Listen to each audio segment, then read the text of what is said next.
So hello hello guys, क्या हाल चाल। I hope so सब मस्त होंगे, जबरदस्त होंगे। सो फाइनली आईसीआई में जो सितंबर अटेम्प्ट हो, जो सितंबर 25 अटेम्प्ट होने वाले एग्जाम्स होने वाले हैं, तो इंटर स्टूडेंट्स के लिए आरटीपीस है वो रिलीज कर दी है। जो कि आरटीपीस अपनी रहती है, रिवीजन टेस्ट पेपर्स रहते हैं, जो कि अपन सोच के अपनी जो प्रिपरेशन है उसको थोड़ा बूस्टअप कर सकते हैं। तो आज अपन करेंगे जो सीए इंटर के जो पेपर नंबर 2 है, कॉर्पोरेट एंड अदर लॉ, तो उसकी जो आरटीपी है, उसके जो भी क्वेश्चन है उसके अपन सोल्व करेंगे। बहुत ही कम टाइम के अंदर अपन इसका डिस्क्रिप्टिव पार्ट और जो एमसीक्यूज पार्ट है वो दोनों अपन सोल्व कर लेंगे। ठीक है, तो स्टार्ट करने से पहले आप वीडियो को लाइक कर लेना और सब्सक्राइब कर लेना, जिससे कि इस तरीके की जो यूजफुल वीडियो है वो आपको मिलती रहे टाइमली। ठीक है, तो सबसे पहले अपना ना पेपर नंबर 2 जो अपना corporate law and other law रहता है, तो उसके अंदर अपन दो पार्ट के अंदर क्वेश्चन दे रखे हैं हमने आरटीपी के अंदर। एक है एमसीक्यूज के अंदर और एक है डिस्क्रिप्टिव। तो सबसे पहले अपन डिस्क्रिप्टिव कर लेते हैं, उसके बाद में लास्ट में अपन एमसीक्यूज जो भी क्वेश्चन रहेंगे वो भी अपन सोल्व कर लेंगे। ठीक है, और मैं कुछ क्वेश्चन इंपॉर्टेंट भी मार्क करवा दूंगा, जो आप आपके 1.5 डे के अंदर देखकर जा सकते हैं, जो कि आपको थोड़ा आपकी प्रिपरेशन के लिए थोड़ा सा आपको हेल्प करेंगी खाना का। तो वो क्वेश्चंस को जरूर देखकर जाना आपके एग्जाम टाइम पर। ठीक है, तो वो मैं आपको मार्क करा दूंगा। तो सबसे पहले हमारे पास में एमसीक्यूज नहीं, सबसे पहले अपन डिस्क्रिप्टिव वाले खेल लेते हैं, उसके बाद में अपन एमसीक्यूज वाले पार्ट कर लेंगे। ठीक है, डिस्क्रिप्टिव क्वेश्चन है। तो क्वेश्चन नंबर 11 है। ठीक है, तो ये क्या कह रहा है, on 30 June 2023 Sunrisers Infratech limited raise secured deposit amounting of a 160 crore. ठीक है, eight a rate of 12% per annum. ठीक है, आप repayable after the period of 3 year, 3 साल के लिए इन लोगों ने एक तरीके से डिपॉजिट से फंड रेज करा है।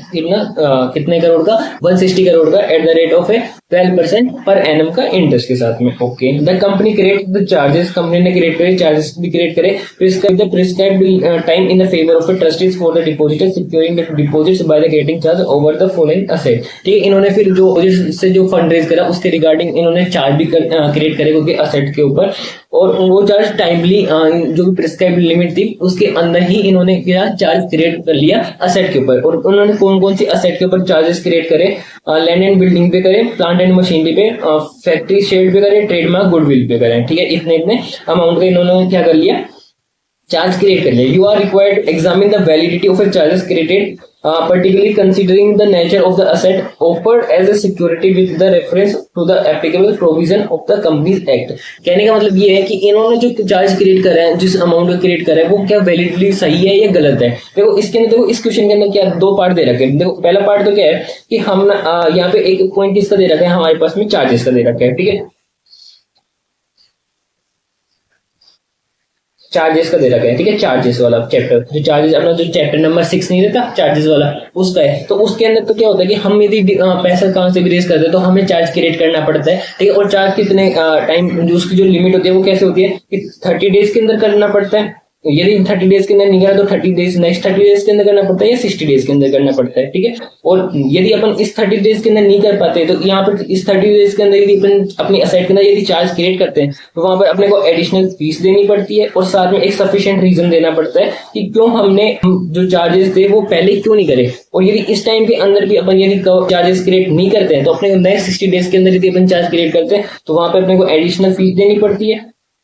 ठीक है, और सफिशिएंट रीजन देना पड़ता है, और साथ में हमें डिक्लेरेशन देना पड़ता है किसका, क्रेडिटर्स का, कि हमारे क्रेडिटर्स अफेक्ट नहीं होते। और ये चार्जेस क्रिएट किसके पास करवाते हैं अपन, आरओसी, रजिस्टर ऑफ कंपनी के पास में अपन रजिस्टर करवाते हैं। बट यहाँ पर ये क्वेश्चन है ना, इसके रिगार्डिंग है ही नहीं, क्योंकि क्वेश्चन के अंदर डायरेक्टली ये बोला गया है कि हमने charge with in prescribe limit के अंदर करवा दी। तो इस यदि ये वाला तो हमारा आंसर हो गई नहीं, तो इसके अंदर हमारे सेकंड पार्ट किसका दे रखा है, डिपॉजिट्स का। तो ये क्या, कौन सी कंपनी है, देखो जो अपने पास में जो सनराइज इंफ्राटेक लिमिटेड है, ये हमारे पास पब्लिक कंपनी है। ठीक है, पब्लिक कंपनी है। अब पब्लिक कंपनी ने क्या करा है, डिपॉजिट से पैसा रेज करा है। ठीक है, डिपॉजिट से पैसा रेज करा है, तो इसके अंदर कौन सा प्रोविजन एप्लीकेबल हो जाता है, पब्लिक कंपनी ने डिपॉजिट से। तो यहाँ पर वो वाला जो पॉइंट नहीं है हर वर्ष की उनको क्रेडिट रेटिंग लेनी पड़ती है, हर साल क्रेडिट रेटिंग लेनी पड़ती है। और ये सिर्फ जो चार्जेस होते हैं वो किस पर क्रिएट कर सकते हैं, चार्ज क्रिएट कर सकते हैं किस पर, ओनली टेंजिबल सेट पर,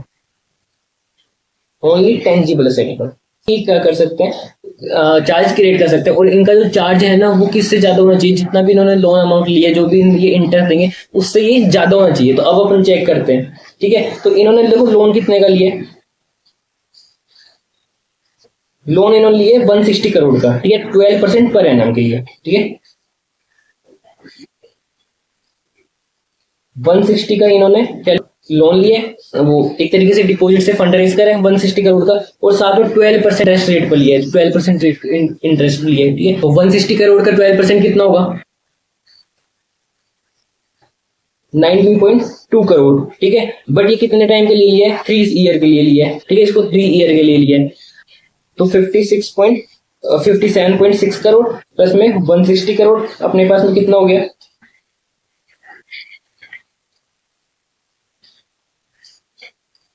217 करोड़। इतना रुपया इन्होंने 3 साल बाद में दिया होगा। एक तो प्रिंसिपल अमाउंट हो गया और साथ में 3 साल का इंटरेस्ट। अब हमें क्या करना है, जो हमने जो चार्ज क्रिएट करा है हमारी असेट पर, एक तो वो क्या होना चाहिए, सिर्फ टेंजिबल असेट पर होना चाहिए, और वो इस अमाउंट से क्या होना चाहिए, ज्यादा होना चाहिए। अब अपन देखते हैं क्योंकि इन्होंने क्या किया, लैंड एंड बिल्डिंग पर इन्होंने क्या करा, चार्ज क्रिएट करा, जो कि टेंजिबल असेट है, बिल्कुल सही है, ठीक है।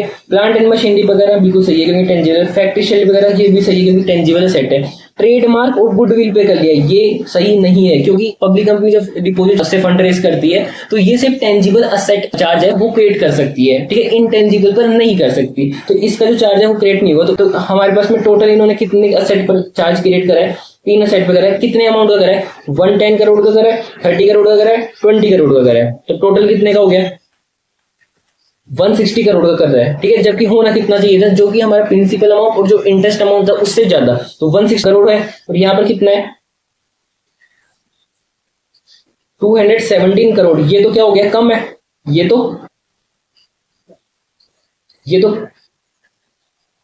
तो कम है 160 करोड़ से। तो ये क्या है, ये वैलिडली राइट नहीं है कि इन्होंने जितना भी चार्ज क्रिएट करा था उनकी असेट पर वो कम था। तो ठीक है, यही इसका आंसर होगा कि ये वैलिडली राइट नहीं है, ठीक है। इन्होंने जो जितना भी अमाउंट का जो चार्ज क्रिएट करा है वैलिडली सही नहीं है क्योंकि एक तो इन्होंने क्या इंटेंजिबल असेट पर कर लिया, ठीक है, जबकि करना चाहिए था सिर्फ टेंजिबल असेट पर, और टेंजिबल असेट पर भी कितना क्रिएट करना चाहिए था, जो भी इनका प्रिंसिपल अमाउंट था, जो भी इंटरेस्ट था उससे ज्यादा करना चाहिए था, ठीक है। ये क्वेश्चन थोड़ा सा इंपॉर्टेंट मार्क कर लेना, ठीक है। नेक्स्ट क्वेश्चन है हमारे पास में 12th क्वेश्चन, ठीक है। The company Fateh Limited engaged in the business of electronics manufacturing has paid up share capital of 12.5 crore. Okay, paid up share capital कितनी है, 12.5 करोड़, ठीक है। And share holder is comprising 3,500 members हैं, ठीक है, उस कंपनी के। The company equity shares are listed on the stock exchange and it has history of a strong shareholder participation in the general meeting, ठीक है। On 10th May 2025, board of directors issued a notice convening the annual general meeting, ठीक है। On Saturday 13 June 2025, 11 a.m. at the company's registered office for the considering ordinary and business item, including approval of a statement and appointment of a new independent director. Okay. ये chapter number 7 का question है, ठीक है। Chapter number 7 कौन सा अपने पास में, management and administration का, ठीक है। आगे पढ़ते हैं। On the scheduled date, however, the required quorum was not present. Consequently, the meeting was urgent the same time, ठीक है। जो quorum चाहिए था वो present ही था, ठीक है। यहाँ पर कितने members हैं, ठीक है, यहाँ पर members हैं 3,500। तो कितने members की requirement होगी, 5, 15, 30। तो 15 members की यहाँ पर requirement होती है क्योंकि 5 member कब चाहिए होते हैं, जब हमारे पास में कितना होता है, 1000 members होते हैं, और ठीक है, और 15 members का quorum कब चाहिए होता है, जब more than 1000 होता है, और अप टू 5000 यदि मेंबर्स एक कंपनी में तो 15 मेंबर्स का कोरम हमें चाहिए होता है, और यदि मोर देन 5000 मेंबर्स हैं तो हमें कितने का कोरम चाहिए होता है, 30 मेंबर्स का कोरम हमें चाहिए होता है। तो यहाँ 15 मेंबर्स का जो कोरम था वो नहीं हुआ होगा, तो इसलिए क्या हो जाती है, जो मीटिंग थी वो एडजर्न हो गई, ठीक है। ठीक है, तो एडजर्न होकर क्या हुआ कि वो सैटरडे नेक्स्ट वीक हुई, नेक्स्ट सैटरडे को 20 जून को हुई, ठीक है, 20 जून 2025 को वो मीटिंग हुई, ठीक है। अब कुछ पॉइंट्स दे रखे, in connection with the meeting and it's urgent the company's compliance officer has raised some queries. उनके जो कंप्लायंस ऑफिसर्स हैं उन्होंने कुछ है जो कंसर्न थे वो रेज करे, ठीक है। क्या क्या थे उनके concern, if only 2 members in person are present in the urgent meetings on the 20th June will be the meeting validity head and its business transacted। बिल्कुल सही बात है। देखो यदि मीटिंग फर्स्ट टाइम कर रहे हैं और उसके अंदर यदि कोरम प्रेजेंट नहीं होता तो अपन ने क्या पढ़ा है कि बोर्ड ऑफ डायरेक्टर्स एक पर्टिकुलर डेट देंगे, टाइम देंगे, जगह देंगे, वहां पर ये मीटिंग दोबारा कंडक्ट होगी या सेम वीक सेम टाइम पर सेम प्लेस पर वो कंडक्ट हो जाएगी। और फिर भी यदि कोरम मीटिंग नहीं होता, जो अर्जेंट मीटिंग होती है वहां पर कोरम प्रेजेंट नहीं होता, तो जितने भी जो मेंबर्स हैं वो पर्सनली प्रेजेंट है, चाहे कोरम से कम हो या ज्यादा हो, उन्हीं को अपन क्या मानेंगे, रेस्पेक्टिव कोरम मानकर हम जो रिजोल्यूशन है, जो भी प्रोसीडिंग्स मीटिंग्स की, वो वैलिडली कंडक्ट करेंगे और आगे बढ़ेंगे। ठीक है, तो यहाँ पर यही बात दे रखा है कि यदि 2 मेंबर ही प्रेजेंट है, चाहिए तो कितना होता है कोरम के अंदर 15 मेंबर चाहिए होते हैं, क्योंकि यहाँ पर मेंबर्स कितने हैं, 3500 मेंबर्स है इस कंपनी के अंदर। बट यहाँ और इसके लिए कोरम कितना चाहिए हमारे को, 15 मेंबर्स का चाहिए। बट ये कौन सी बात कर रही है, अर्जेंट मीटिंग का बात कर रहे हैं। ठीक है, अर्जेंट मीटिंग के अंदर सिर्फ 2 ही मेंबर्स है, तो यहाँ पर ये वैलिडली क्या कर सकते हैं, खुद की जो प्रोसीडिंग्स है वो कर सकते हैं, क्योंकि अर्जेंट मीटिंग के अंदर हमारा जो कोरम वाला पॉइंट होता है ना, वहां पर अपन ये नहीं देखते कि हमारे पास में प्रॉपर कोरम है या नहीं है। वहां पर जितने भी मेंबर्स होते हैं उन्हीं को वैलिड है ना कोरम मानकर हम हमारी जो मीटिंग्स होती है उसकी प्रोसीडिंग्स आगे कर लेते हैं। ठीक है, नेक्स्ट पॉइंट आता है हमारे पास में, assume that 13 June 16 member in person were present, but due to disorderly conduct a few shareholders during proceedings, the chairman exercised the discretion and adjourned the meeting 20 June on the date of a 3 members in person attended in the urgent meeting would set meeting valid in the terms of a requirement. Okay. इसके अंदर क्या दे रखा है कि 13 जून को यदि meeting 13 जून को मीटिंग हमारी कंडक्ट हुई, उस टाइम पर हमारे पास में कितने मेंबर्स प्रेजेंट थे मीटिंग में, 16 मेंबर्स थे, जबकि हमारे को चाहिए कितने थे, 15 चाहिए, तो कोरम भी है और कोरम से ज्यादा है, तो हमारे यहाँ पे मीटिंग का हम क्या कर सकते हैं, प्रोसीडिंग्स आगे कर सकते हैं। बट यहाँ पर क्या हुआ कि वो जो वहां पर कुछ जो शेयरहोल्डर्स थे वो मिसकंडक्ट करने लगे। इसके चेयरमैन ने क्या करा कि 20 जून को क्या कर दिया कि मीटिंग को एडजेंट कर दिया। ठीक है, अब उस दिन क्या हुआ कि सिर्फ कितने मेंबर्स प्रेजेंट हुए, उस दिन सिर्फ मेंबर प्रेजेंट हुए, ओनली 3 मेंबर्स प्रेजेंट हुए, उस दिन 3 मेंबर्स प्रेजेंट हुए। तो इस दिन ये वाली जो मीटिंग होगी वो अर्जेंट होगी या नहीं होगी, तो यहाँ पर क्या होगा, ये मीटिंग अर्जेंट होगी। क्यों होगी, क्योंकि पहले वाली जो मीटिंग थी ना वो कोरम के कारण अर्जेंट नहीं हुई थी। अब कोरम के कारण अर्जेंट नहीं हुई थी, तो अगली जो मीटिंग है जहाँ पे सिर्फ 3 ही मेंबर्स थे, 3 ही मेंबर्स अवेलेबल थे, तो वहां पे कोरम आया नहीं। तो कोरम नहीं आया तो अपन इसके अगली जो मीटिंग करेंगे नेक्स्ट वीक के अंदर, या जो भी बोर्ड ऑफ डायरेक्टर्स बताएंगे वहां पर, तो ये पॉसिबल है कि अपने पास में कोरम प्रेजेंट नहीं था, तो अपन इसको एडजेंट कर सकते हैं, इसमें कोई इश्यू वाली बात नहीं है। तो अब अपन देखते हैं कि नेक्स्ट क्वेश्चन हमारा 13 नंबर वाला क्वेश्चन देखते हैं। ठीक है, तो 13 क्वेश्चन हमारे पास में दे रखा है, Streetwalk Limited, a listed company engaged in the manufacturing and export of premium shoes and accessories, has been undergoing the financial restructuring over the past few years. After several years of operation losses, sustained growth, and the board recently appointed a new production manager, Mr. Arjun Mehra, whose strategic improvement have helped to review the company margins and production efficiency. In light of the improved performance and renewed investor confidence, the board of directors at its meetings held on 20th April 2025 resolved to recommended a final dividend of 50 lakh. ठीक है, 50 lakh dividend देने की बात कर रहे हैं। ठीक है, to its equity share holders, a notable development as its would be the first declaration of in 8 year. ठीक है, इनकी कंपनी को 8 साल हुए और 8 साल में पहली बार जो डिविडेंड देने की बात कर रहे हैं 50 करोड़ का, 50 लाख का। ठीक है, आगे क्या दे रखा है, the financial data available in as follow, current year profit दे रखा है। ठीक है, करंट ईयर प्रॉफिट दे रखा है अपने पास में 16 लाख का। एक्यूमुलेटिव प्रॉफिट जो फ्री रिजर्व दे रखे हैं अपने जो पिछले 8 साल के 170 लाख के। पेड अप शेयर कैपिटल दे रखी है 600।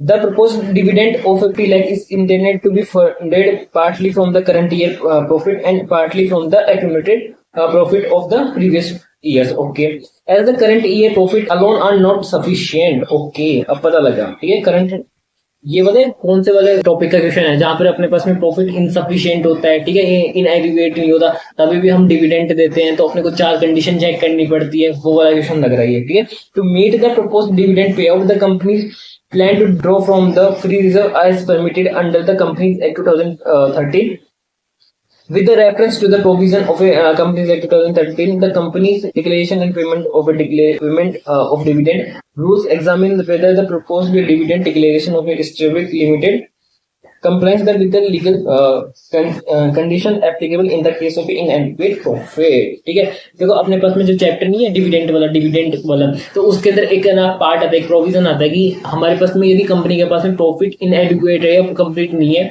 तो फिर भी यदि वो डिविडेंड देना चाहे तो दे सकते हैं एक लिमिट तक। वहां पर अपने को क्या करनी पड़ती है, चार कंडीशंस चेक करनी पड़ती है। ठीक है, अब वो कंडीशन कौन कौन सी होती है वो अपन देखते हैं। तो पहली कंडीशन तो क्या होती है कि जो लास्ट 3 ईयर है, लास्ट 3 ईयर के जो डिविडेंड है ना, एवरेज डिविडेंड रेट से कम होना चाहिए।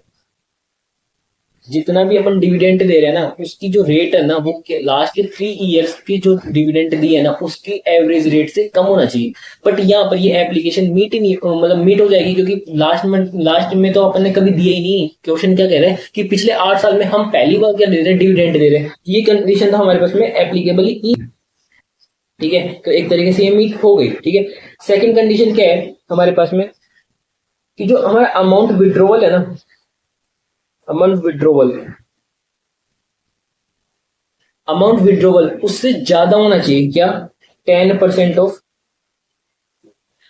Paid up share capital plus में फ्री रिजर्व।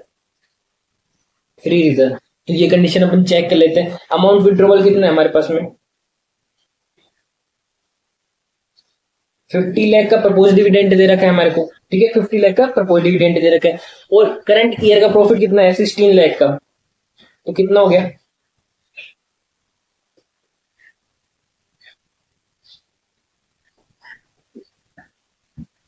34 लाख का।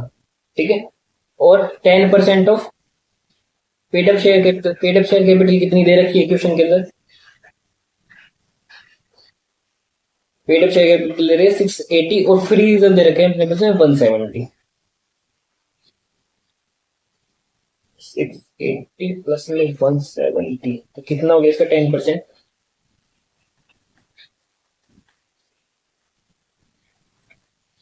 85 लाख। ठीक है, तो क्या ये 85 लाख इससे ज्यादा है? बिल्कुल ज्यादा है, बिल्कुल ज्यादा है। तो अपनी ये कंडीशन भी मीट हो गई। थर्ड कंडीशन क्या थी हमारे पास में?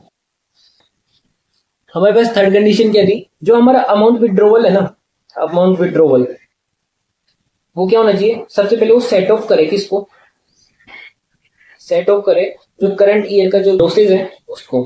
ठीक है, तो वो कर रहा है, सीधी सी बात कर रहा है वो। तो फोर्थ हमारे पास में क्या कंडीशन आती है कि जो हमारे पास में बैलेंस इन रिजर्व है,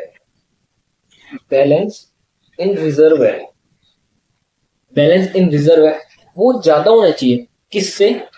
15% of paid up share capital से। तो बैलेंस इन रिजर्व कितना होगा? हमारा रिजर्व कितना है? टोटल रिजर्व कितना दे रखा है हमारे को? टोटल रिजर्व हमारे को दे रखा है 170 लाख का। ठीक है, 170 लाख का। अब 170 लाख के अंदर अपन ने जो विड्रॉवल अमाउंट कितना आया था? ये पूरा ऊपर 34 लाख का, तो वो माइनस कर देंगे, तो हमारे पास में बैलेंस इन रिजर्व आ जाएगा। ठीक है, तो 170 में से अपन 34 अपन माइनस करेंगे तो अपने पास में आ जाएगा 136 लाख। ये ज्यादा होना चाहिए। किससे?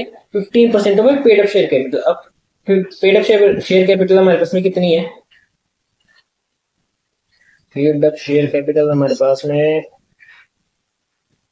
680 lakh.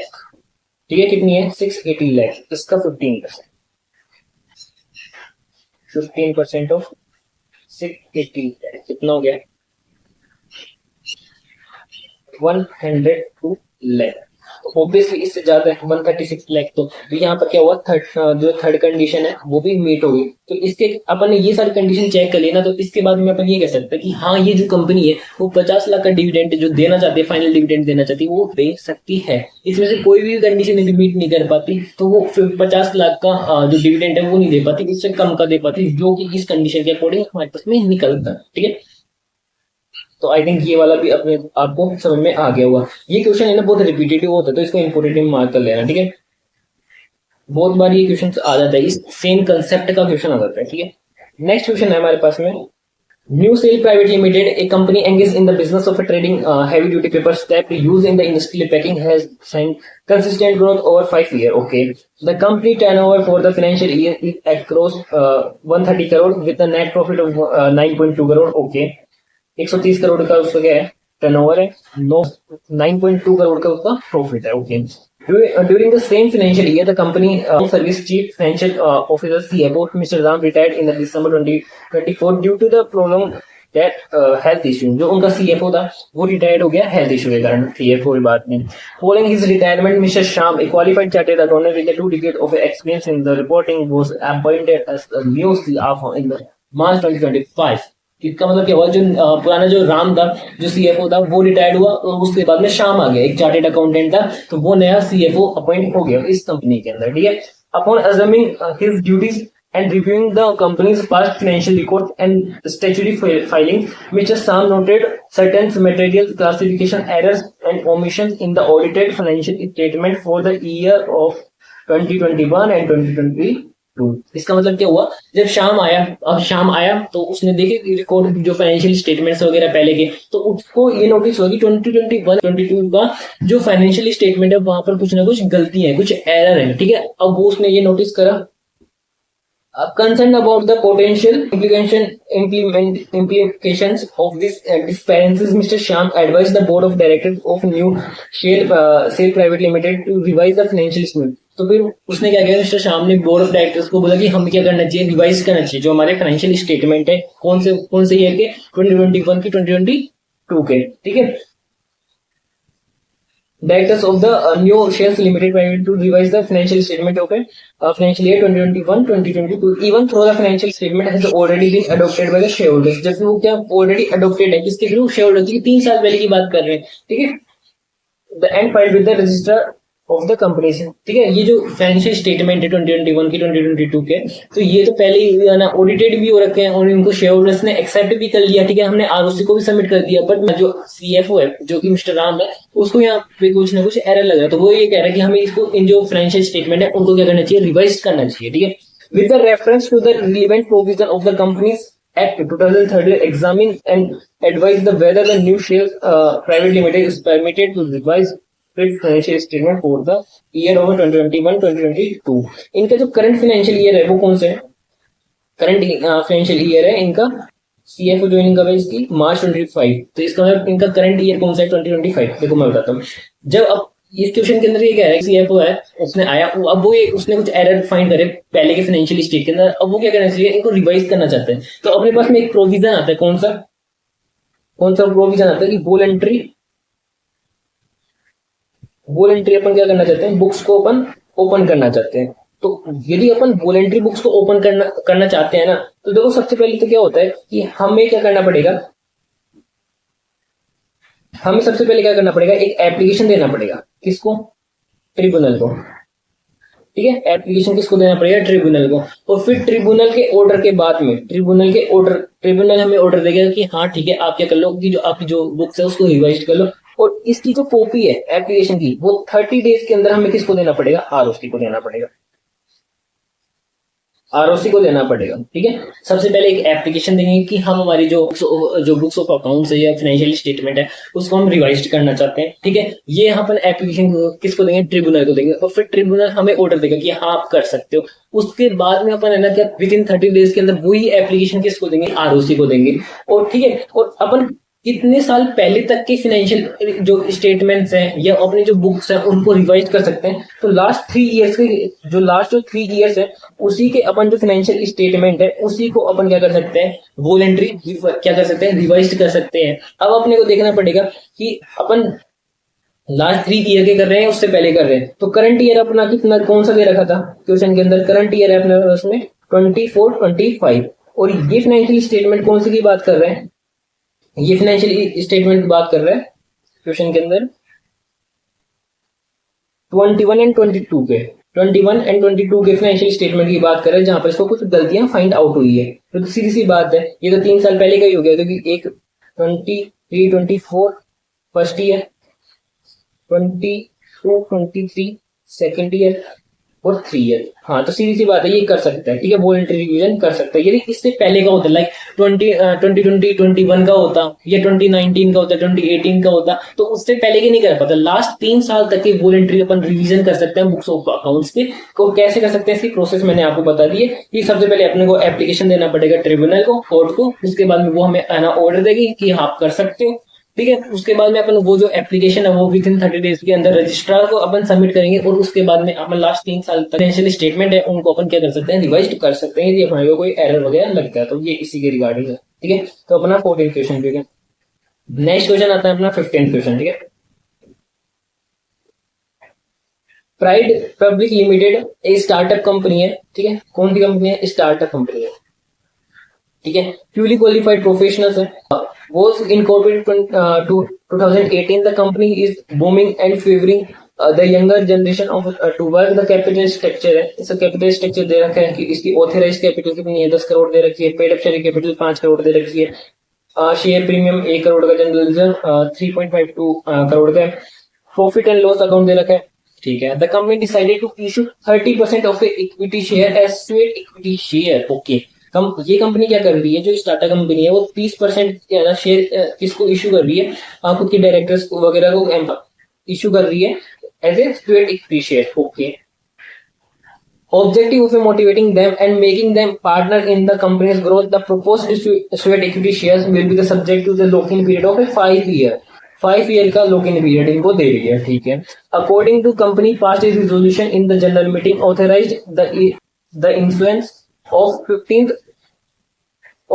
lakh sweat equity share as a current market price of a 25 per share to be issued as a for consideration for 5 per share to in identified class of a director and employees in light, आगे क्या बोल रहा है, in light above the fact and in accordance with the provision of a company that examine the following. हमें क्या क्या चीज करना है कि whether size of the issued equity share was appropriate, whether lock-in period was justifiable. देखो first वाला point का आंसर मैं बताता हूँ क्या होता है कि अपन कितना जो शेयर इक्विटी शेयर है, एक नॉर्मल कंपनी जो शेयर इक्विटी शेयर होता है वो कितना इशू कर सकती है। तो अपन ने क्या प्रोविजन पढ़ा है इसका, जो अपने शेयर कैपिटल और डिबेंचर वाला चैप्टर है उसके अंदर अपन ने स्टेट इक्विटी शेयर प्रोविजन के अंदर पढ़ा होगा कि अपन मैक्सिमम कितना कर सकते हैं, 15% of paid up share capital और 5 crore, which ever is higher. इतनी वैल्यू तक का अपन क्या कर सकते हैं, स्टेट इक्विटी शेयर हम इशू कर सकते हैं, ठीक है। हमारे डायरेक्टर्स को या जो एम्प्लॉइज हमारी कंपनी के अंदर उसको कर सकते हैं। बट जो स्टार्टअप कंपनी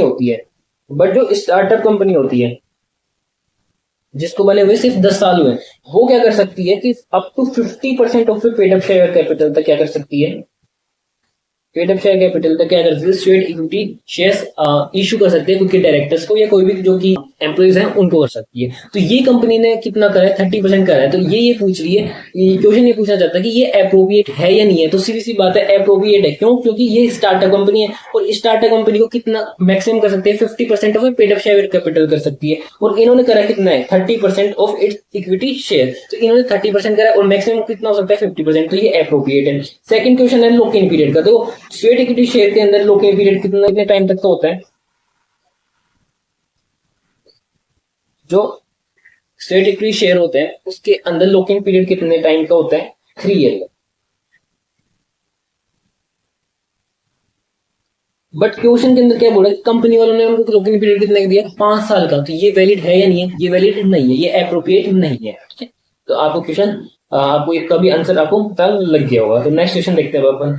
16 क्वेश्चन है, Shyom limited is a holding company, ठीक है। ये कौन सी कंपनी है, होल्डिंग कंपनी है। किसकी होल्डिंग कंपनी है, वैभव लिमिटेड, ये होल्डिंग कंपनी है। As per the financial statement of a Vaibhav limited जो कि सब्सिडरी कंपनी हुई थी Vaibhav limited for the financial year ending 31 March 2025, its turnover, इसका जो टर्नओवर है वो 1.8 करोड़ है। इसकी जो पेड अप शेयर कैपिटल है वो 80 लाख है। The board of director Vaibhav limited intended to avail the status of a small company.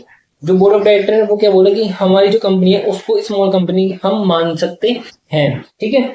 However, the company secretary advised the board of directors Vaibhav Limited Vaibhav Private Limited cannot be classified as a small company.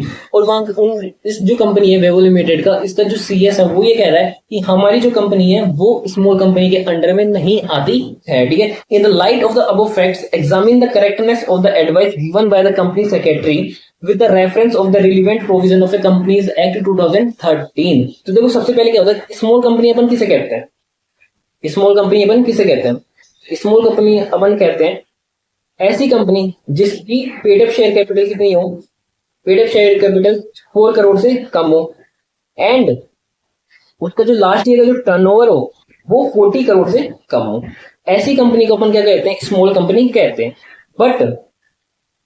But ऐसी company जो कि holding company हो किसी की भी, या subsidiary हो, ऐसी कंपनी जो भी किसी भी कंपनी की होल्डिंग कंपनी हो या सब्सिडरी कंपनी हो, या ऐसी कंपनी जो कि गवर्नमेंट अंडरटेकिंग हो,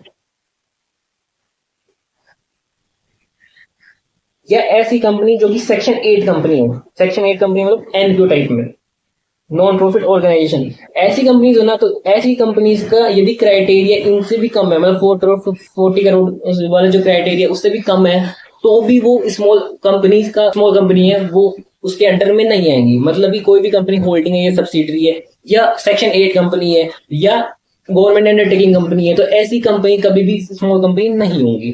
ठीक है, तो अब इस कंपनी के अंदर अपन चेक करते हैं कि जो हमारा जो सीएस है उसका जो कंसर्न है वो सही है या गलत कंसर्न है। तो देखो सबसे पहले अपन इसकी है ना पेड अप शेयर कैपिटल देखते हैं। पेड अप शेयर कैपिटल इसकी कितनी दे रखी है?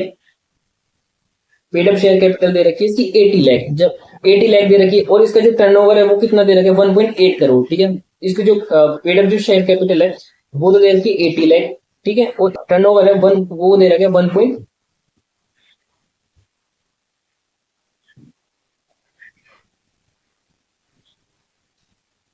1.8 करोड़।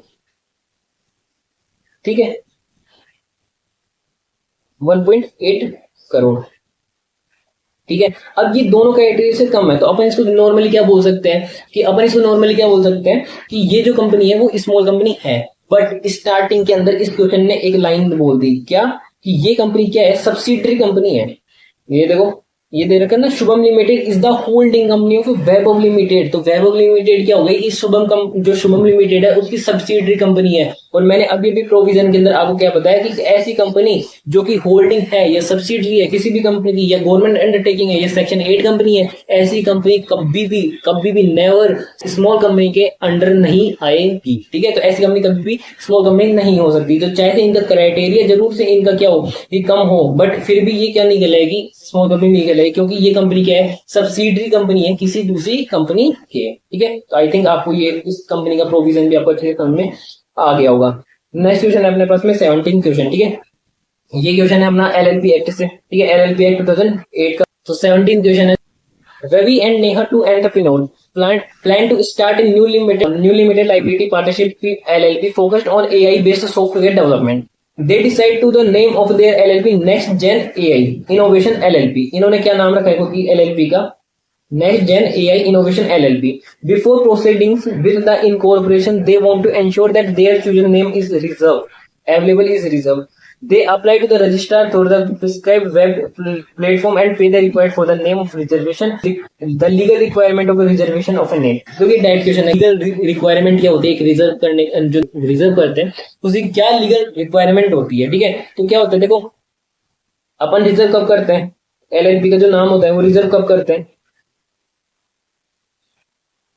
रिजर्वेशन ऑफ नेम कब करते हैं? 2 केस के अंदर करते हैं।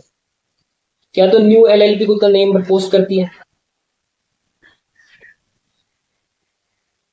ठीक है, तब हम क्या करते हैं? रिजर्व करते हैं नेम को। या सेकंड केस क्या होता है कि जब एक एलएलपी होती है ना, वो खुद क्या करती है? चेंज करती है खुद का नाम, जो एग्जिस्टिंग नेम है वो चेंज करती है। इन 2 केसेस के अंदर क्या होता है? रिजर्वेशन ऑफ द नेम होता है कि कोई भी एलएलपी है वो खुद का नाम रिजर्व कब करेगी? जब वो न्यूली इनकॉर्पोरेट हो रही है, तो खुद का नया नाम होता है, वो क्या करवाती है? रिजर्व करवाती है। ठीक है, या कोई कंपनी है, कोई एलएलपी है, वो ऑलरेडी एग्जिस्टिंग है, अब वो खुद का नाम क्या करना चाहती है? चेंज करवाना चाहती है, तो फिर वो रिजर्वेशन करवाती है। ठीक है, और ये जो नाम है ना वो कैसा नहीं होना चाहिए?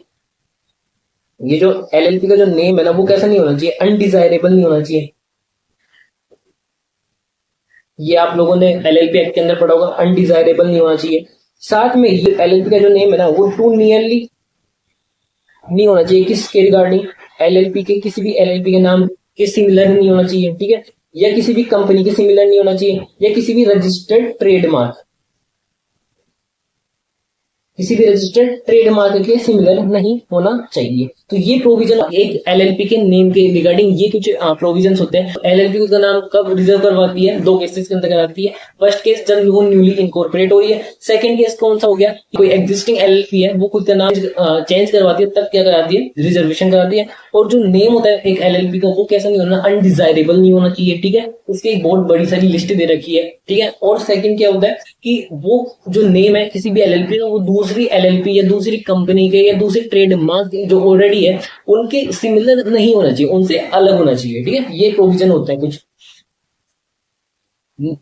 नेक्स्ट क्वेश्चन आता है कि हमारा नेक्स्ट क्वेश्चन आया हमारे पास में जनरल क्लोज एक्ट का, जीसीआई का, ठीक है, कि no person shall be prosecuted and punished for the same offence more than once, ठीक है। हाँ बिल्कुल सही बात है। देखो इसके अंदर क्या होता है, कोई भी व्यक्ति है वो एक सेम ऑफेंस के अंदर एक बार से ज्यादा पनिश नहीं हो सकता।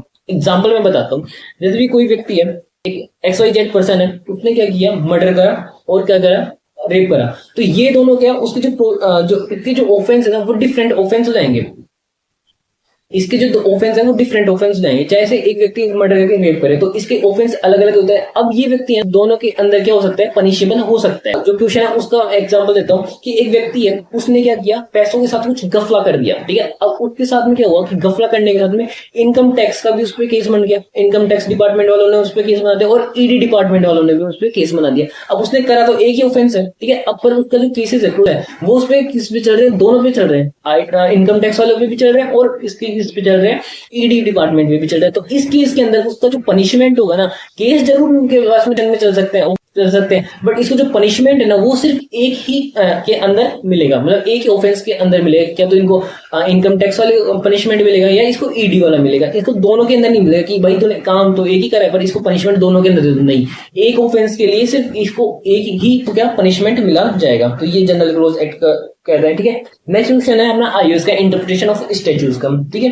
कि what is meant by the beneficially construction in the statutory interpretation, what are the ठीक है। देखो जो रूल्स होते हैं इंटरप्रिटेशन के उसके अंदर दो टाइप के रूल्स होते हैं आपके पास में, जनरल रूल होता है, नो प्राइमरी रूल्स होते हैं और एक होता है आपके पास सेकेंडरी रूल्स होते हैं। तो उसके अंदर जो प्राइमरी रूल्स होते हैं ना उसी के अंदर फर्स्ट में आता है कि बेनिफिशियली कंस्ट्रक्शन। इसके अंदर क्या होता है कि कुछ ऐसे क्लास ऑफ पीपल हो, ठीक है, ऐसे क्लास ऑफ पीपल हैं जो कि अंडर प्रिविलेज्ड है या उनके सामने पहले है ना कुछ डिस्क्रिमिनेशन हुआ है, बैड हुआ है, ठीक है, उनकी जब है ना उनके रिगार्डिंग कुछ प्रोविजन होते हैं, उनके रिगार्डिंग कुछ रूल्स और रेगुलेशन होते हैं, तो अपन है ना उनको ऐसे बोर्डर टर्म उनके वेलफेयर के अकॉर्डिंग पढ़ा जाता है, उनके एज ए होल पढ़ा जाता है कि उनसे भी उनका जो मैक्सिमम बेनिफिट हो सके उन लोगों का। तो इस तरीके के जो प्रोविजन है वो अपने पास में आईओएस के अंदर बेनिफिशियली कंस्ट्रक्शन के अंदर दे रखे हैं, ठीक है। नेक्स्ट क्वेश्चन है हमारे पास में फेमा का क्वेश्चन है, फॉरेन एक्सचेंज मैनेजमेंट एक्ट 1999 का क्वेश्चन है, ठीक है। तो ये दे रखा है, mister Pier was an Indian citizen who bought a job in a software company in USA, she went to USA and stayed there 15 years. During her stay she purchased a house in USA for her residence. Then due to some personal issues she moved back India and joined the software company in India, and she moved back to India. She let out her house in the USA, deposited the obtained rent in her account USA, advised her whether Mr. Pierre can purchase another house in USA from her account in USA even, ठीक है। एक व्यक्ति थी, ठीक है, एक mister पियर करके एक व्यक्ति थी, उसने इंडियन सिटीजन थी बट इंडिया से वो जा चुकी थी यूएसए के लिए खुद के एम्प्लॉयमेंट पर्पज के लिए, और उसने वहां तक 15 साल तक वहां पे काम करा, ठीक है, बिना इंडिया आए। उसके बाद में वो इंडिया ही किसी रीजन से और फिर इंडिया की एक सॉफ्टवेयर कंपनी ज्वाइन कर ली। अब वो जब वहां पे यूएसए में रहती थी तो वहां पे उसका घर था, तो उसके बाद में वो जब इंडिया आई तो वहां का जो यूएसए के अंदर जो उसका घर था तो उसको उसने बेचा और उसका जो पैसा है वो यूएस अकाउंट में उसने रख दिया, ठीक है। एक सेकेंड स्टाइलस गिर गया मेरा, ठीक है।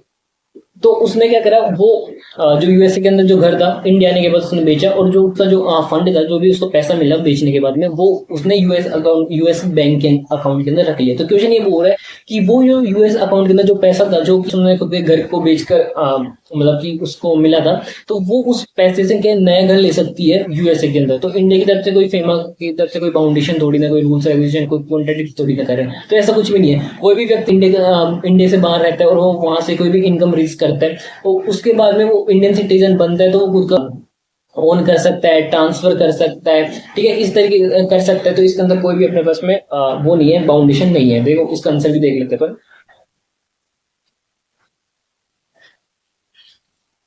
देखो, according to section 6(4) of the Exchange Management Act, a person resident in India may hold, own, transfer, invest in a foreign currency, foreign security, or any immovable property situated outside India if currency, security, or property was acquired, held, or owned by such a person when he was a resident outside India or inherent from a person who was a resident outside India. As per the fact, Mr. Pierce during her stay USA purchased a house in the USA. As per the above provision and the fact of the case, Mr. Pierre can purchase the new house in the USA from the her account. ठीक है, यही वाली बात बोल रही थी जो मैंने आपको बताया कि कोई भी व्यक्ति है ना अपने इंडिया में रहते हुए ना बाहर की करेंसी के अंदर, बाहर की सिक्योरिटीज के अंदर में, फॉरेन करेंसी, फॉरेन सिक्योरिटी के अंदर कोई भी जो असेट है बाहर की वो होल्ड कर सकता है, ट्रांसफर कर सकता है, ऑन कर सकता है, यदि उसने वो असेट इंडिया से बाहर रहते वक्त, आउटसाइड इंडिया में रहते वक्त उसने वो क्या करी हो, परचेज करी हो या उसको इनहेरेंट के अंदर मिली हो, तो ये कर सकते हैं। इसके अंदर कोई भी फेमा का जो रिस्ट्रिक्शंस है वो आपको नहीं लगते हैं। तो फाइनली आपका जो डिस्क्रिप्टिव पार्ट है वो आपका अच्छे से हो चुका है। अब आपका बचता है एमसीक्यूज वाला पार्ट, वो भी अपन जल्दी से कर लेते हैं, ठीक है।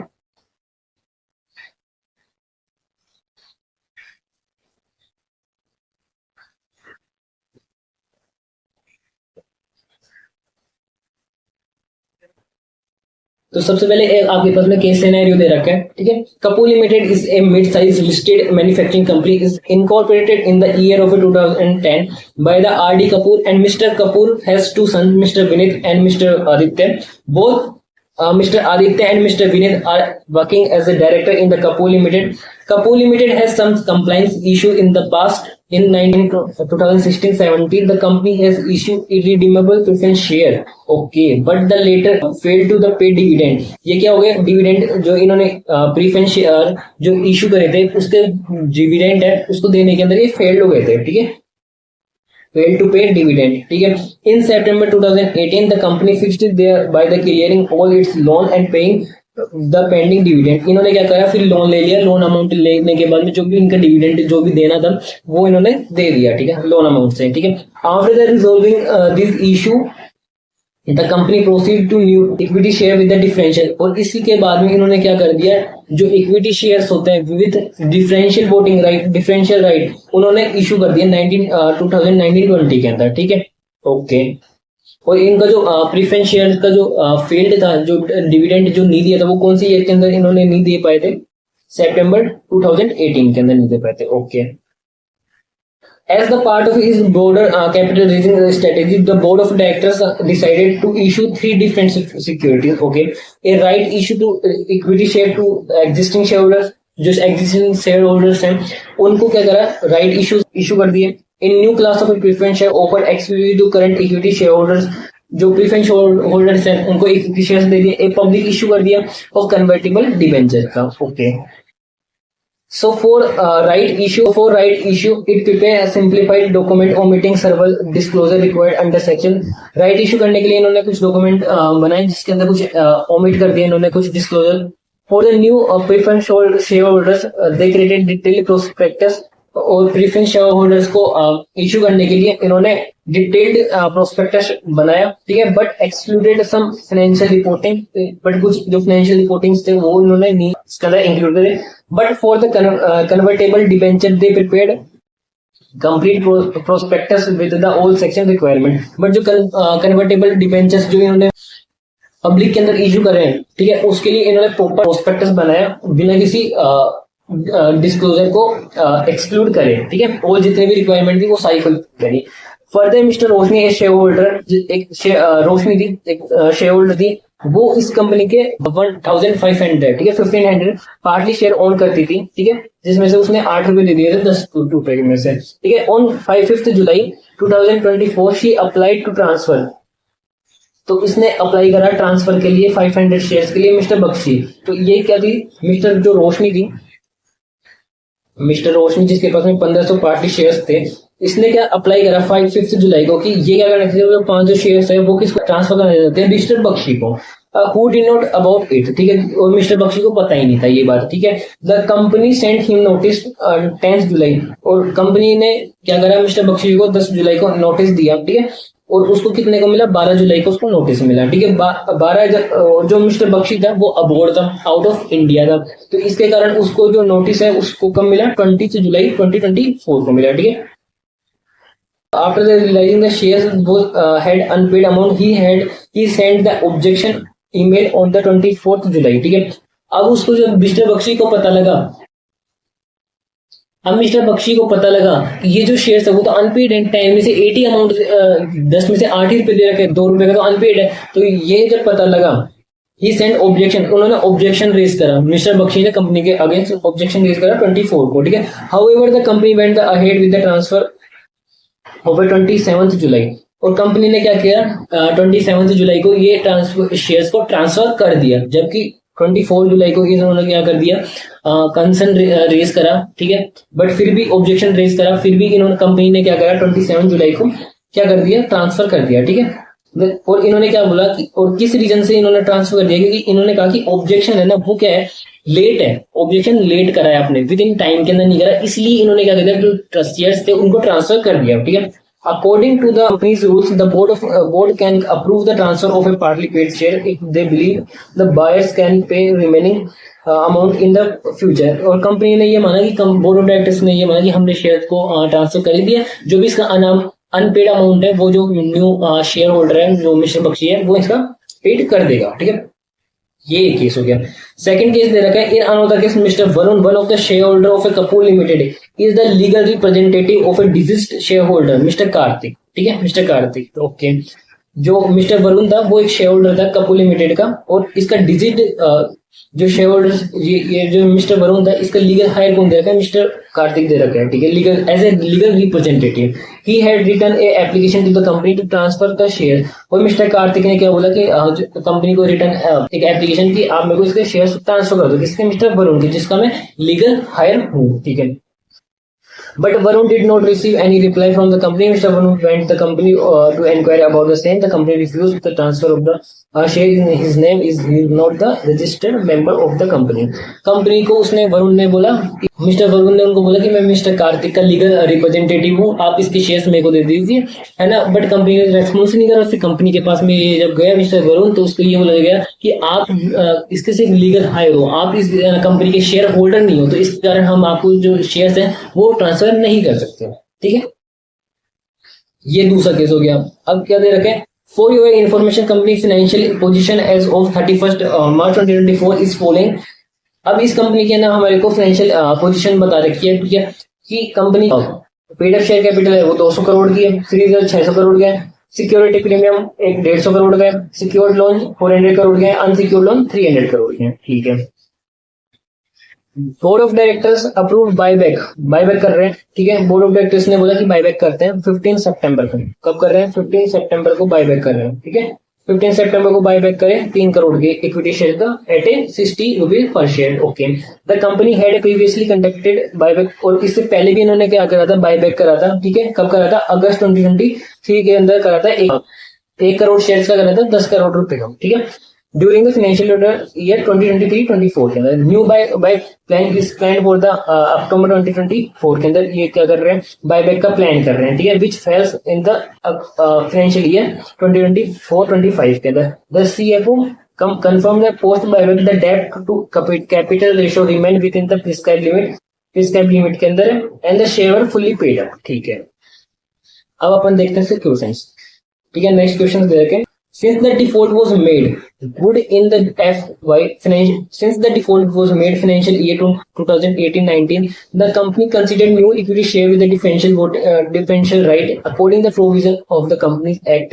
Do you think the company is eligible to issue the shares of a financial year 2019-20? इन्होंने क्या बोला, जो 2018-19 के अंदर इन्होंने एक डिफॉल्ट करा था, किसके अंदर डिफॉल्ट करा था, मैंने बताया था क्वेश्चन के अंदर आया था कि इन लोगों ने प्रीफरेंस शेयर्स थे, उन प्रीफरेंस शेयर का डिविडेंड देने में डिफॉल्ट कर दिया था, ठीक है। बट उन्होंने क्या किया, उसी टाइम लोन लिया, और अगले साल क्या किया कि उन्होंने equity shares equity share with differential voting right के साथ में उन्होंने इशू कर दिए, ठीक है, अगले साल ये। बट अपन जब करते हैं कि इक्विटी शेयर है ना विद डिफरेंशियल वोटिंग राइट वाले, डीवीआर जो होते हैं डिफरेंशियल वोटिंग राइट वाले, उनके अंदर एक कंडीशन आती है कि आपने पहले कभी भी डिफॉल्ट करा है डिविडेंड देने के अंदर, ठीक है, या डिविडेंड देने के अंदर या पेमेंट नहीं करा या रिडम्पशन के अंदर, तो आपके 5 साल बीत जाने चाहिए, उसके बाद ही आप डीवीआर क्या कर सकते हो, इशू कर सकते हो। बट इन्होंने क्या करा, 1 साल बाद में ही, ठीक है, सितंबर 28 के अंदर तो इन्होंने क्या करा, डिफॉल्ट करा, ठीक है, डिफॉल्ट करा, और उसके बाद में नेक्स्ट ईयर के अंदर ही डीवीआर इश्यूज कर दी है, ठीक है, equity share with differential voting.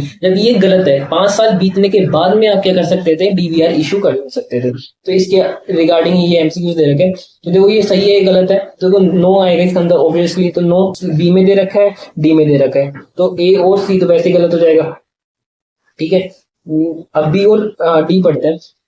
B क्या दे रखा है, no the company is eligible to issue the shares of the company need wait 3 year नहीं 5 ईयर वाली बात है, तो ये भी गलत हो जाएगा कि 5 साल बीत जाने चाहिए, उसके बाद में अपन डीवीआर इशू करेंगे यदि अपन ने डिफॉल्ट कर दिया किसी रीपेमेंट में, यदि डिविडेंड देने के अंदर अपन डिफॉल्ट कर दिए या रिडम्पशन के अंदर कर दिए, तो सीधी बात है डी ऑप्शन अपना सही होगा। No the company is ineligible to issue new share as the company to wait for the 5 year, ठीक है, 5 साल बीत जाने के बाद में करना पड़ेगा, ठीक है। तो इसका आंसर अपने पास में क्या जाएगा, डी आ जाएगा, ठीक है।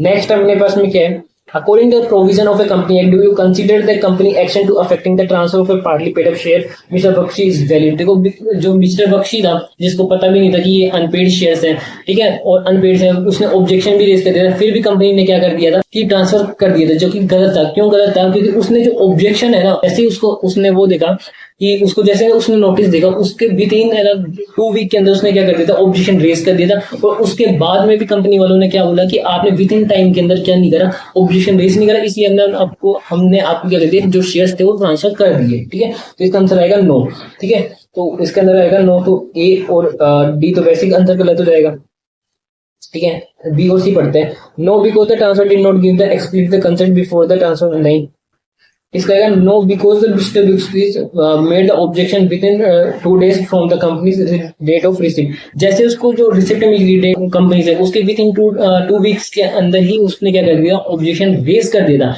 इसके कारण है ना, ये कंपनी ने गलत किया है, ठीक है। क्या गलत किया है कि उसको शेयर इशू कर शेयर ट्रांसफर कर दिए, और उसको ये रीजन दिया गया कि आपको objection with in time limit के अंदर नहीं, ठीक है। तो आपका आंसर आएगा सी। नेक्स्ट क्वेश्चन है अपने पास में third, according the provision of A company act can the company deny the transfer of shares in the mister boroughs name and what is the companies obligation. देखो कोई भी शेयर होल्डर है, उसने legal representative किसी और को बना रखा है, उसके जो शेयर है उसको ट्रांसफर हो सकते हैं उसकी डेथ के ऊपर, या उसकी कोई भी डिफिशियंसी होती है या कुछ भी होता है, तो उसके जो लीगल रिप्रेजेंटेटिव होता है, लीगल हायर होता है, उसको ट्रांसफर हो सकते हैं। इस पे कंपनी वाले इस पे बाउंडेशन नहीं लगा सकते कि आप हमारी कंपनी के शेयर होल्डर नहीं हो, तो आप सिर्फ लीगल रिप्रेजेंटेटिव हो तो आप हम ट्रांसफर नहीं कर सकते। ये कंपनी ने गलत करा है, ठीक है, ये कंपनी ने गलत करा है। देखो इसके अंदर आंसर आएगा नो। इसके अंदर आंसर अपन देखते हैं क्या पढ़ते हैं, yes the company can refuse the transfer is not a registered holder. देखो ये गलत पॉइंट है, ठीक है, ये गलत है। No the legal representative has the right to the transfer even they are not registered. बिल्कुल सही बात है, लीगल रिप्रेजेंटेटिव के पास में राइट होता है किसका, तो वो उसके पास में जो शेयर था उसको ट्रांसफर करवा ले, और साथ में वो चाहे से है ना वो शेयर होल्डर ही ना हो, वो सिर्फ शेयर होल्डर का लीगल रिप्रेजेंटेटिव होना चाहिए, तो उसके पास में ये राइट होता है। तो अपने पास में बी ऑप्शन सही है, और सी और डी तो गलत हो जाएंगे। नेक्स्ट क्वेश्चन है हमारे पास में, based on the buyback limitation under the provision of A companies act do you think the buyback is valid. बिल्कुल बायबैक बिल्कुल सही हुआ है, ठीक है, ये विद इन लिमिट है इसके, ठीक है, विद इन लिमिट है। तो इसका आंसर क्या जाएगा अपने पास में, yes the buyback is valid, the total amount is 180 crore is the 25 of the aggregate and the free, नहीं ये नहीं आएगा। बी ऑप्शन क्या है, yes the buyback is valid, the number of a share 3 crore is within the limit within the 25 of the total paid up share is that 5 crore, ठीक है, ये अपना आंसर आ जाएगा, बी वाला आंसर अपना answer आ जाएगा, ठीक है। नेक्स्ट क्वेश्चन है अपना पास, the company has earlier buyback of 1 crore share in the August 2013 can it legally conducted another buyback in the May 2024। देखो इसके अंदर क्या होता है, जो हमारी जो बायबैक होती है ना, बायबैक उसकी जो प्रोसेस है ना, वो 1 ईयर के अंदर 12 मंथ के अंदर कंप्लीट हो जानी चाहिए, ठीक है।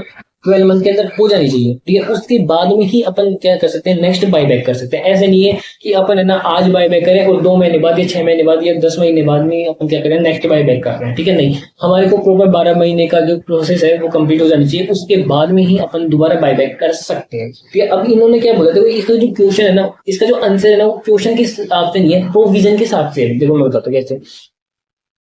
इन्होंने क्या बोला कि जो बायबैक है, हमने फर्स्ट बायबैक वो करा अगस्त 2023 के अंदर, तो नेक्स्ट बायबैक अपन कब करेंगे, अगस्त 2024 के बाद में। अब ये क्या बोल रहे हैं कि अपन ने फर्स्ट बायबैक करा अगस्त 2023 के अंदर, तो क्या नेक्स्ट बायबैक अपन मई 2024 के अंदर कर सकते हैं, नहीं कर सकते। बट इसका जो आंसर है ना वो दे रखा है अपने पास में ए। क्यों दे रखा है, वो प्रोविजन के अकॉर्डिंग दे रखा है कि yes as both the gap between the buyback more than 1 year, तो अपन क्या कर सकते हैं, बायबैक कर सकते हैं। मतलब 1 साल से ज्यादा का गैप हो जाता है तो अपन बायबैक कर सकते हैं। अब इसके आंसर 9 के अंदर आना चाहिए था, बट इन्होंने पता नहीं कहां पे इंस्टीट्यूट ने है ना इसका जो आंसर है वो प्रोविजन के अकॉर्डिंग दे दिया, क्वेश्चन के अकॉर्डिंग नहीं दिया है, ठीक है। तो ये देख लेना। नेक्स्ट क्वेश्चन आता है, Kapoor limited post buyback debt equity share ratio exceed 2:1, which of the following applies. देखो यहाँ पर क्या है कि हमारे जो डेट इक्विटी जो रेशियो है वो 2.1 से एक्सीड हो गया, ठीक है। तो यहाँ पे कौन सा जो फॉलोइंग है वो अप्लाइज होगा, तो buyback is still valid if board approve, नहीं, बिल्कुल भी नहीं। Buyback will be invalid unless a lower ratio is prescribed for the company, बिल्कुल। देखो जो बायबैक है वो इनवैलिड माना जाएगा यदि उनका जो डेट इक्विटी रेशियो है वो 2:1 से है, तो ठीक है। तो अपने पास में अपने इसका आंसर आ जाएगा बी, इसका आंसर आ जाएगा अपने पास में बी, ठीक है। नेक्स्ट क्वेश्चन है हमारे पास में इंडिपेंडेंट एमसीक्यूज है, ठीक है। इंडिपेंडेंट एमसीक्यूज है, ठीक है।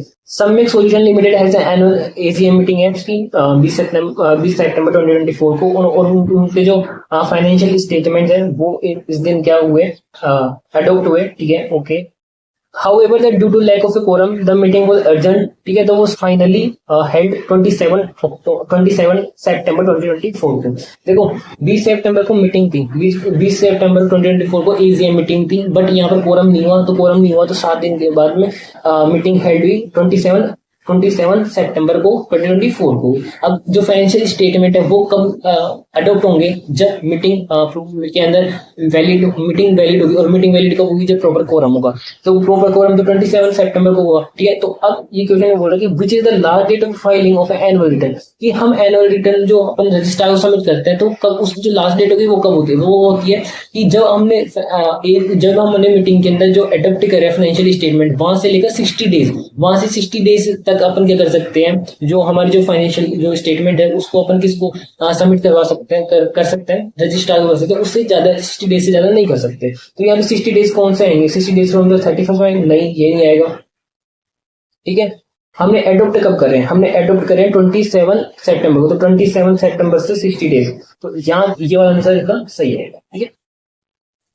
नेक्स्ट क्वेश्चन है, blue leaf limited as Indian company with total share capital 50 crore, ठीक है, 50 करोड़ की शेयर इसकी पेड अप शेयर कैपिटल है, has a wide base of shareholders including a large number of residing in the Middle East. Out of the share capital 15 crore worth the share was the members in residing Kuwait, ठीक है, Kuwait में रहते हैं इसके, जो 50 करोड़ इसकी share capital है, और इसके अंदर से जो 15 करोड़ की जो शेयर कैपिटल जो शेयर होल्डर्स है ना वो कहाँ पे रहते हैं, कुवैत के अंदर रहते हैं। To facilitate better maintenance of record in communication within the overseas share holder, the company decided to open a foreign register, ठीक है, इन कुवैत। तो इन्होंने क्या करा कि जो कुवैत है वो इंडिया से बाहर है, तो इन्होंने क्या किया कि एक फॉरेन रजिस्टर ओपन कर लिया, ठीक है, कर सकते हैं, ठीक है, कर सकते हैं। उसके बाद में containing the name and particular of those members and other security holders residing there. The foreign registry is formally opened as November 1st को अपन ने ओपन करी, ठीक है। तो इसके फॉरेन रजिस्टर के जो रिगार्डिंग इसके अंदर से कौन सा पॉइंट वैलिड है, तो file in resolution pass the board approving the foreign register within the register of the company within the 60 days from the November 1st, no date का ये तो आएगा नहीं, ठीक है। Send the intimation to the Ministry of External Affairs within the 15 days of opening for the foreign registered, ऐसा तो कोई प्रोविजन ही नहीं है, तो बी भी नहीं आएगा।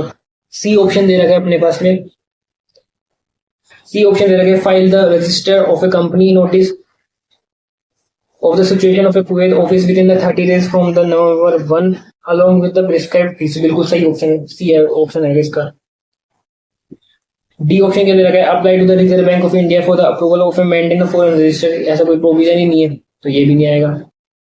ठीक है। नेक्स्ट क्वेश्चन दे रखा है अपने पास में, Mrs. Smriti Indian National won 41 lakh from in the international online winnings इसने 41 लाख का पैसा जीता, ठीक है।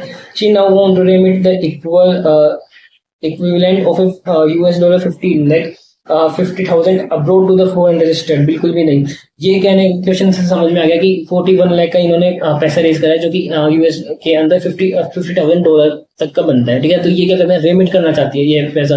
तो अपन शेड्यूल 1 के अंदर पढ़ते हैं ना, फेमा के अंदर शेड्यूल 1 आता है कि ये प्रोहिबिटेशन है कुछ ट्रांजेक्शन, तो वहां पर दिया जाता है ना कि लॉटरी का पैसा अपन है ना रेमिट नहीं कर सकते, हॉर्स रेसिंग का नहीं कर सकते, बैंड मैगजीन्स के लिए अपन पैसा रेमिट नहीं कर सकते, हॉर्स पोल्स के लिए नहीं कर सकते, फुटबॉल पोल्स के लिए नहीं कर सकते, हॉर्स रेस के लिए नहीं कर सकते। तो ये रेस्ट्रिक्टेड है, ठीक है, ये रेस्ट्रिक्टेड है। तो इसका ऑप्शन देखते हैं, द रेमिटेंस इज अलाउड, नहीं रेमिटेंस तो अलाउड ही नहीं है, तो ऑप्शन ए गलत है। द रेमिटेंस इज अलाउड, नहीं अलाउड तो है ही नहीं, प्रोहिबिटेड है, सी ऑप्शन भी नहीं आएगा। डी ऑप्शन देखते हैं, द रेमिटेंस इज प्रोहिबिटेड, बिल्कुल सही बात है, remitted in fail under the first schedule, मैंने बताया फर्स्ट शेड्यूल के अंदर आता है, ठीक है, करंट अकाउंट ट्रांजैक्शन, ठीक है। तो इसका आंसर देगा डी। लास्ट क्वेश्चन है अपना, the following is could be considered as the immovable property, कौन सी इमूवेबल प्रॉपर्टी कंसीडर होती है, ठीक है। तो soil the soil for the breaking making bricks, तो सोइल किससे, लैंड से कनेक्टेड होती है, तो ये क्या होगी, इमूवेबल प्रॉपर्टी है। Right to catch fish, fish को कैच करना, ठीक है, ये आपने इसका वो पढ़ा होगा, इसका केस पढ़ा होगा आपने, केस लो पढ़ा होगा, तो ये भी किसके अंदर आता है, इमूवेबल प्रॉपर्टी के अंदर। राइट टू ड्रेन वाटर, ये इसके अंदर नहीं आता, किसके अंदर, इमूवेबल प्रॉपर्टी के अंदर ये नहीं आता। Door and Windows of the house, door and Windows किससे अटैच होते हैं, घर से अटैच होता है, और हाउस किससे अटैच होता है, लैंड से, तो ये भी क्या होगा, इमूवेबल के अंदर आ जाएगा। तो 1, 2 और 4 आएगा, तो इसका आंसर देगा बी, ठीक है। तो आपके फाइनली आपके जितने भी आरटीपी जो क्वेश्चंस थे वो सारे मैंने आपको सोल्व करवा दिए बहुत अच्छी तरीके से। कोई भी आपको क्वेश्चन आरटीपी के रिगार्डिंग जो आपका जो पेपर 2 है कॉर्पोरेट एंड अदर लॉ के रिगार्डिंग कोई भी आपको डाउट है तो आप मेरे को बता सकते हो, दूंगा कमेंट बॉक्स में बता देना। और वीडियो यहाँ तक देखिए ना तो प्लीज मेरे को बता के जाना कि आपको आरटीपी के जो सोल्यूशन की वीडियो कैसी लगी, आपके लिए कमेंट होगा बट मेरे लिए मोटिवेशनल फैक्टर होगा। और आप मेरे टेलीग्राम ग्रुप के अंदर ऐड हो सकते हो, ठीक है, वहां पर आपको बहुत यूजफुल कंटेंट मिलेगा और आपको ऐसी वीडियोस मिलती रहे। इसी के लिए आप चैनल को कर लेना सब्सक्राइब और लाइक करना और शेयर करना आपके फ्रेंड के साथ में, और कमेंट में जरूर बता के जाना आपको ये वीडियो कैसी लगी। So all the best from my side, thank you so much.